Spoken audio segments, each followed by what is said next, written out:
I'm ABC 15 data analyst Garrett Archer, and I'm taking you inside the numbers on the May inflation report, what went up, what went down, and how inflation in the Valley compares to other metros. So as far as inflation reports go, this one was on the good side. The Labor Department reporting that prices rising 0.1 of a point month to month, and prices are up 2.4% since May of last year. It's a slight bump from April when annualized inflation was 2.3%, but the downward trend for both inflation and core inflation since 2023 are holding steady. Core inflation, which removes food and energy from the equation, is a bit higher at 2.8%. So the goods and services that are driving inflation up are things you are familiar with. Shelter, which is rent and mortgage, is the primary driver of inflation and has been for quite some time. It rose nearly 0.5 point this month. Food, both at the grocery store and at restaurants, those rose 0.3 point, but restaurant prices are up a bit more than grocery store prices in the last year.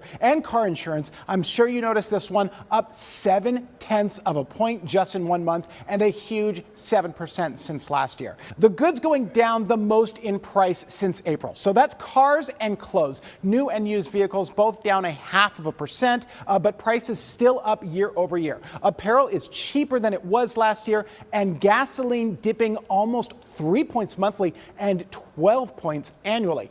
Finally, some great news for us here in Phoenix.